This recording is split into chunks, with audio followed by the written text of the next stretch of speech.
I have a soft voice, I'm short. It's a pleasure to be here. Oh.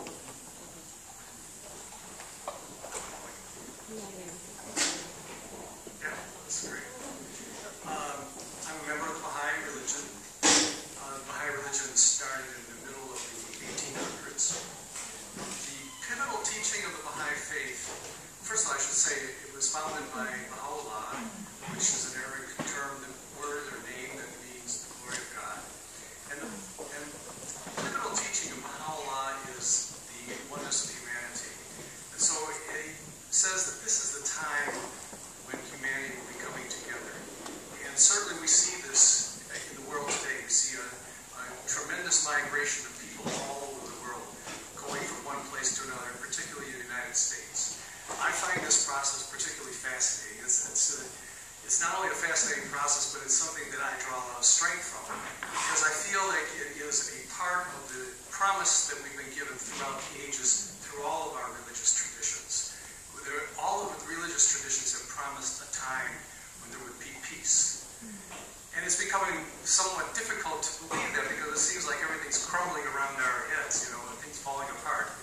But to witness this process, this migration, and these efforts that have been mentioned here tonight at the grassroots level, there surely will become sustainable social endeavors as time passes. This is, to me, a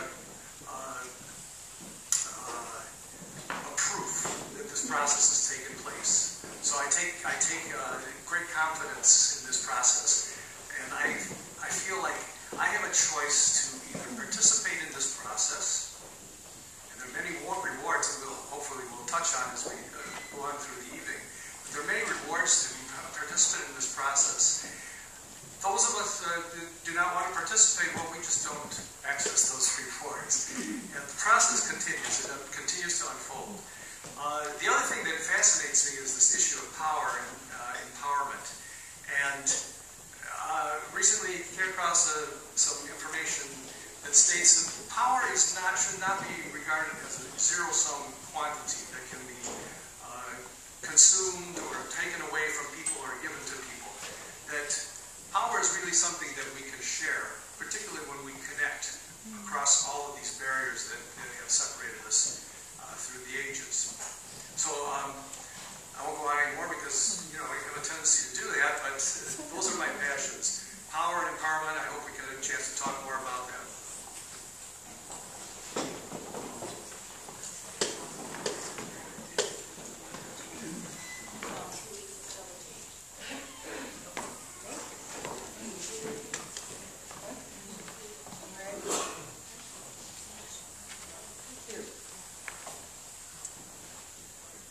I just want to shout my love out to Smitty before he leaves. I see he's got his crutches poised, and I know this is his first outing since his double whammy, so in case he leaves, I love you, Smitty, and it is through our connection with Smitty that we have the great blessing and honor to be here tonight.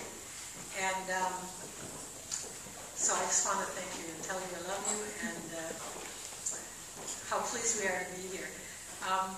I think what I would like to say for my few minutes of introduction here is to add a little bit to the bio that was shared, and to say that you heard mentioned in our bio that 15 years ago we started doing field research on racial healing. And basically what happened was through an unforeseen shift in our children growing up and leaving and jobs being pulled out from under us, we suddenly found ourselves loose.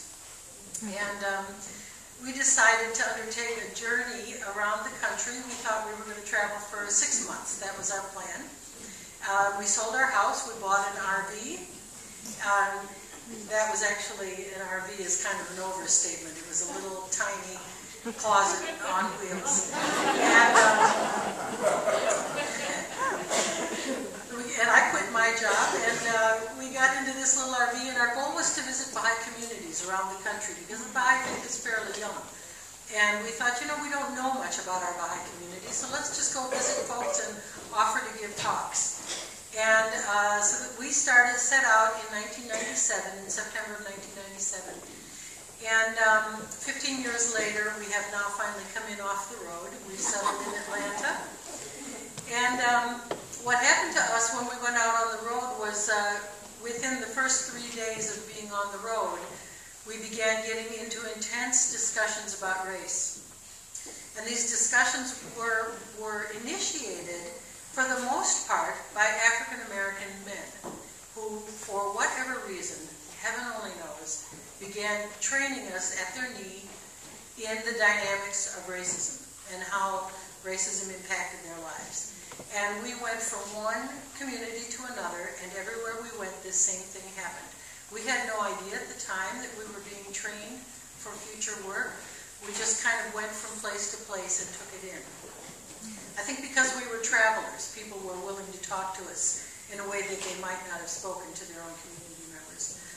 So over the course of time, we began doing workshops about race.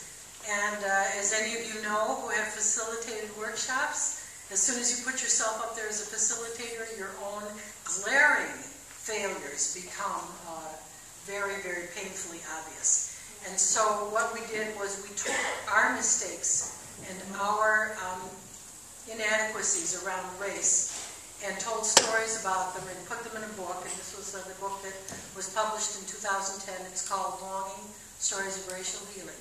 And our stories are about white people coming to understand our unconscious conditioning about race. And that's the position we'll be coming from tonight on the panel. So thank you.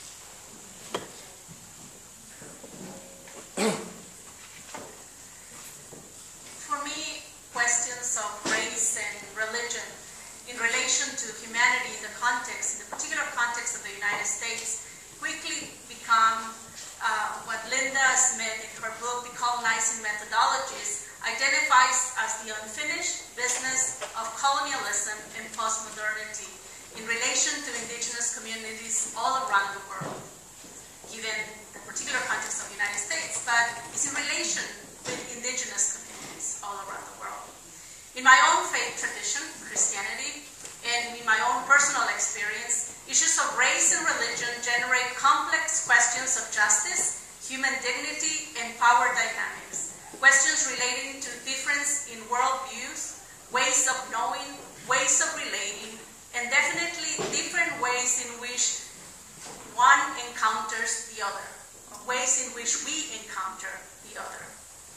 I am a mestiza, a product of the Western encounter of Spaniards with indigenous people in the Americas.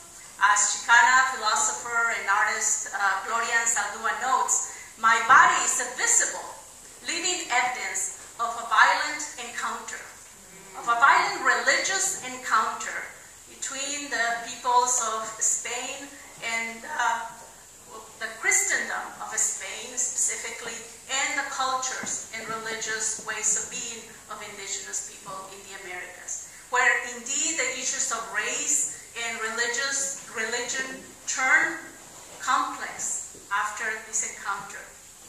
And then it's important for us to remember that these complex issues of race and religion after this first encounter and conquest in the Americas became very complicated with the introduction of Protestantism in this continent, and especially with the establishment of a country of the United States, a particular context.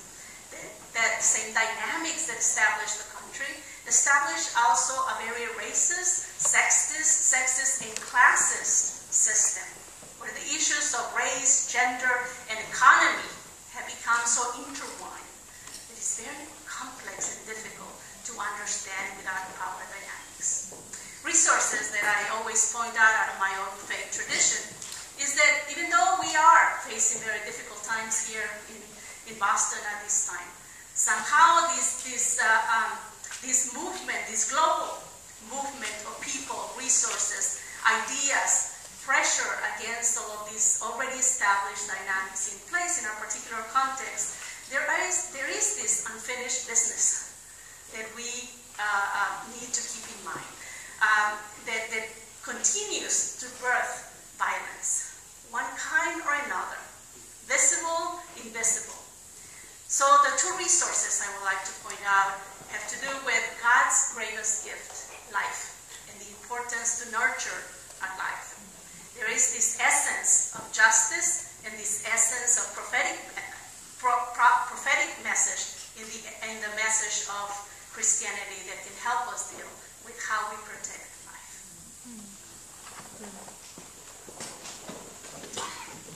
I'm way above my pay grade here if we're throwing the word healing around. My uncle referred to us as the Whiskey-talian reporters, even though we're Presbyterian. So maybe I'm the secular representative up here.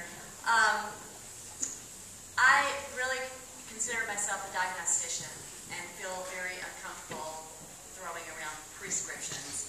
But I come by my expertise, honestly, as a child of apartheid, growing up in Birmingham, Alabama, when it was known as the Johannesburg of America.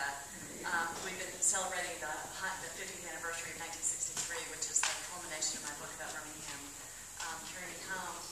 And I am really intimately familiar with the ways in which we good people, act on our worst instincts and convince ourselves that they're our best. And in that spirit, one of my favorite axioms is from this white Southern liberal, James McBride Dabbs, who, quoting an elder relative of his, said, "Ideals are a sin, we must love God." So that will probably be sort of the theme of my remarks today. I've written a number of op-ed pieces on some of the issues that we're discussing, which I will probably draw from in my remarks. But thank you for having me. My approach to this issue of race and religion has to do with the power relationships. I know people don't like to talk about that. We usually get into these kumbaya moments where we want to rock back and forth. But this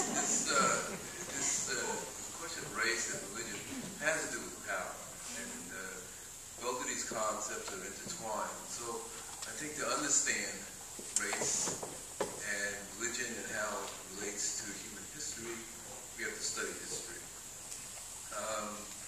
There was an 18th century historian and colleague and friend of Thomas Jefferson named Cromwell, only, and he made a trip to Egypt in the mid-1700s, and he stood there and he was looking at the Sphinx, and he said, "It is upon seeing the head of the great Sphinx, typically Negro in all of its features, that I remember that remarkable passage of Herodotus that the ancient Egyptians were true Negroes of the same type as all native-born Africans.